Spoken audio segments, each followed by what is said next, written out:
ये कहानी है एक सिरफिरे की जो एक प्लेन के पूरे यात्रियों को मार देना चाहता था। इसके पीछे की क्या थी वजह, जानेंगे आज की इस कहानी में। कहानी शुरू होती है कोरियन इंटरनेशनल एयरपोर्ट से, जहां पर र्यू जिनस्योक नाम का बंदा रिसेप्शनिस्ट से यह जानने की कोशिश कर रहा था कि किस फ्लाइट के अंदर सबसे ज्यादा पैसेंजर ट्रैवल करने वाले हैं। वो रिसेप्शनिस्ट एयरलाइंस के पर्सनल डिटेल देने से साफ साफ मना कर देती है, जिसके बाद वो एक वॉशरूम में छिपकर अपने जिस्म को काटता है और उसके अंदर एक खतरनाक तरह का कैप्सूल छिपाकर टांके लगा रहा होता है। तभी एक लड़की उसे ये सब करते हुए देख लेती है। वो उसको कुछ करता तब तक उस लड़की के डैड पार्क ढूंढते हुए आकर उसे अपने साथ ले जाते हैं, लेकिन आर्यू का मकसद उस लड़की की वजह से बर्बाद हो सकता था। इसीलिए वो उनसे नजदीकियां बढ़ाकर वो कहां जा रहे हैं पता करने की कोशिश करता है, जिस वजह से दोनों के बीच बहस भी हो जाती है। इस बीच वो उनके टिकट पर देख चुका था कि सुमिन और उसके डैड पार्क हवाई जाने वाले हैं। वो भी हवाई की टिकट लेकर उनके साथ प्लेन में सवार हो जाता है।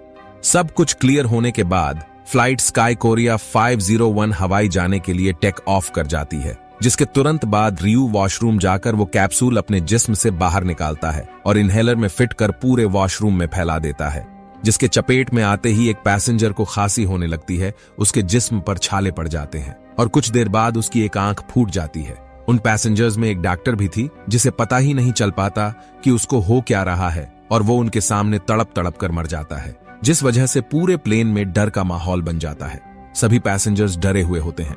तभी पार्क के बगल में जो शख्स बैठा था उसके पास उसके दोस्त का एक वायरल वीडियो मैसेज आता है, जिसमें आर्यू धमकी दे रहा होता है कि आज वो किसी एक प्लेन पर अटैक करने वाला है। पार्क ये मैसेज फौरन फ्लाइट अटेंडेंट को दिखाकर बताता है कि ये धमकी देने वाला आदमी इसी प्लेन में मौजूद है, शायद उसी ने उस शख्स को मारा है। सुमिन बताती है कि वो एयरपोर्ट के वॉशरूम में अपने जिस्म को काटकर उसके अंदर एक कैप्सूल छुपा रहा था। इधर प्लेन के पायलट को भी आर्यू के बारे में कोरियन एयरलाइंस से पता चलता है, जिसके बाद सब लोग मिलकर उसे धर दबोचते हैं। इस बीच वो इनहेलर में बचा सारा वायरस प्लेन के वातावरण में फैला देता है। यहाँ पर हमें पता चलता है कि को पायलट चॉय और पार्क बहुत पहले से एक दूसरे को जानते थे, पर उन दोनों के बीच कुछ खास बनती नहीं थी। उधर जैसे ही पता चलता है कि प्लेन स्काई कोरिया 501 पर बायोकेमिकल अटैक हुआ है और एक शख्स की जान चली गई है, तो वहां की मिनिस्टर तुरंत एक मीटिंग बुलाती है, जिसके बाद रेडियो पर रायू से पूछा जाता है कि आखिर वो प्लेन के सभी लोगों को मारना क्यों चाहता है। अगर कोई उसकी डिमांड है तो वो बता दें, कोरियन गवर्नमेंट उसे पूरा करेगी। लेकिन उसकी कोई डिमांड नहीं थी, वो तो बीमार था और अपने साथ साथ सबको मार देना चाहता था। तभी प्लेन एक झटके में नीचे जाने लगता है, क्योंकि प्लेन का पायलट वायरस से संक्रमित खाना खाकर मर चुका था। प्लेन का कप्तान और चॉय दोनों कॉकपिट से बाहर थे। ऐसे में प्लेन को संभालने वाला वहां पर कोई नहीं था। ये मंजर देख प्लेन में बैठे सबकी जुबान हलक में आ चुकी थी और प्लेन गोल गोल रोटेट होकर नीचे गिरता चला जा रहा था। इस सिचुएशन में जो बिना सेफ्टी बेल्ट के थे वो हवा में लहराने लगे थे। सब बाप बाप चिल्ला रहे थे क्योंकि उनको अपनी मौत सामने नजर आ रही थी। तभी कप्तान और पार्क किसी तरह कॉकपिट तक पहुंचकर प्लेन को क्रैश होने से बचा लेते हैं, लेकिन पार्क को कॉकपिट के अंदर देख सब हैरान हो गए थे। चॉय बताता है कि इसमें हैरानी की कोई बात नहीं, वो अपने समय का सबसे जाना माना पायलट रह चुका है।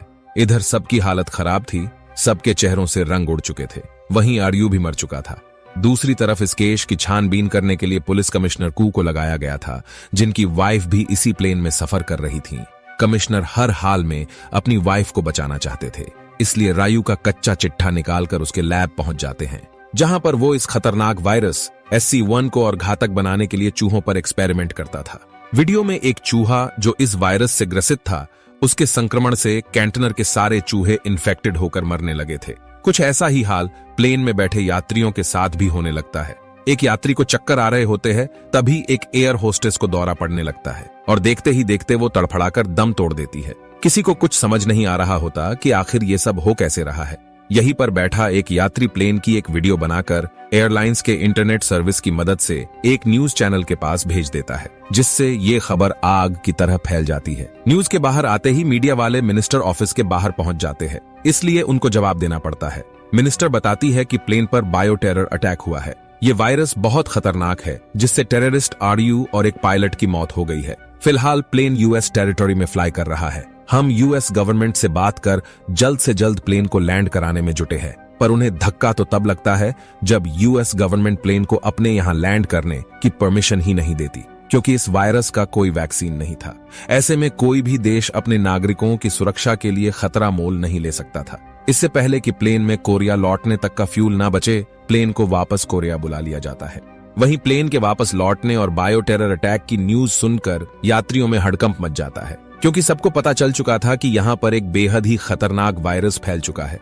अब वहां जिन जिन के शरीर पर छाले नहीं पड़े थे और जो अभी तक संक्रमण से बचे हुए थे, वो शोर मचाने लगते हैं कि हमें बीमार लोगों के साथ नहीं रहना, इन्हें यहाँ से अलग करो। जिसके बाद जो वायरस से संक्रमित थे उनको अलग कर दिया जाता है।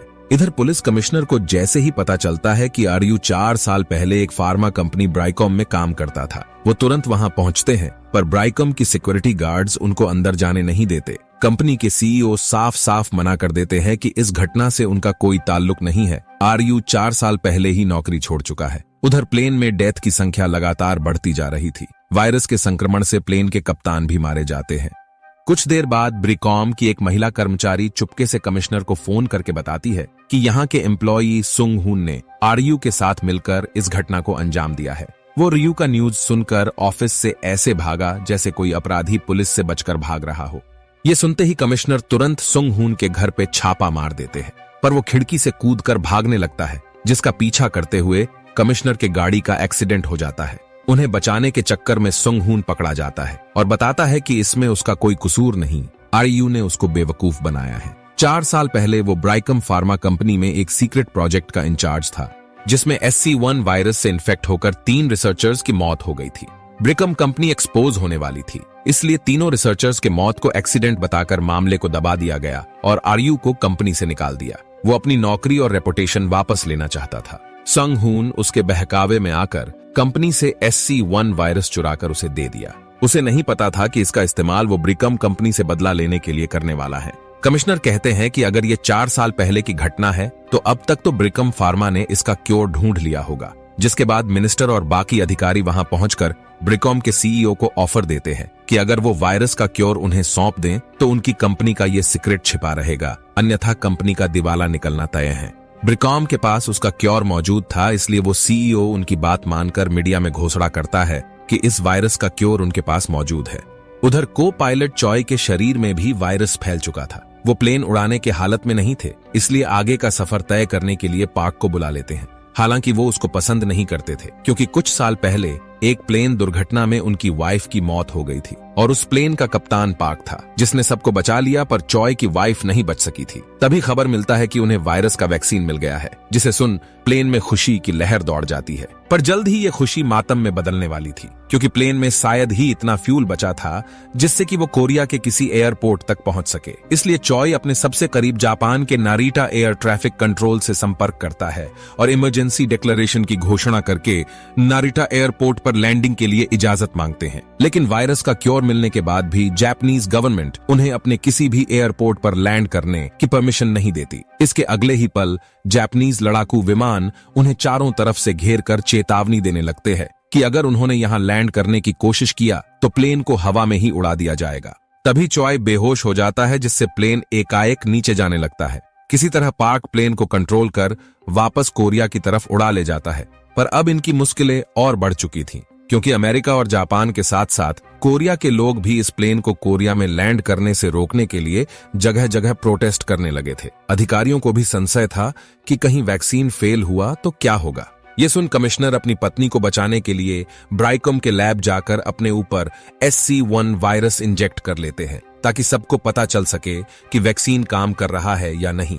उधर प्लेन में बैठे यात्रियों को जब पता चलता है कि खुद उनके ही देश के लोग उनके खिलाफ हो गए हैं तो सब टूट जाते हैं, पर उन्हें जल्द ही एहसास होता है कि अगर वो वापस लौटे तो उनके ही बेटे बेटियां और परिवार के लोग संक्रमित होकर मारे जाएंगे। इसलिए डिसीजन लेते हैं कि वो अपने लोगों की जान खतरे में नहीं डालेंगे। ये प्लेन अब कोरिया लैंड नहीं करेगा। फिर वो रेडियो बंद कर अपने आखिरी वक्त का इंतजार करने लगते हैं। तभी मिनिस्टर को पता चलता है कि कमिश्नर की हालत सुधर रही है, वैक्सीन काम कर रहा है, तो वो तुरंत प्लेन को वापस बुलाने का डिसीजन लेते हैं। लेकिन प्लेन से संपर्क नहीं हो पा रहा होता क्योंकि पाक रेडियो बंद कर चुका था। अगले ही पल उनके फोन पर उनके परिवार वालों के मैसेज आने शुरू हो जाते हैं और पाक को सोल एयरबेस पर लैंड करने की इजाजत मिल जाती है। पर प्लेन में फ्यूल नहीं था। इनके सबसे करीब था स्योंगमू का एक छोटा सा रनवे और प्लेन की रफ्तार बहुत तेज थी जिससे प्लेन के चिथड़े उड़ सकते थे। तभी फ्यूल खत्म होते ही इंजन भी बंद हो जाता है। किसी तरह पाक प्लेन को हवा में ग्लाइड कर रनवे तक पहुंच जाता है और रफ्तार कम करने के लिए रनवे के 2 चक्कर लगाने के बाद प्लेन को सही सलामत लैंड करा देता है, जिससे सबकी जान बच जाती है। कुछ महीने क्वारंटाइन में रहने के बाद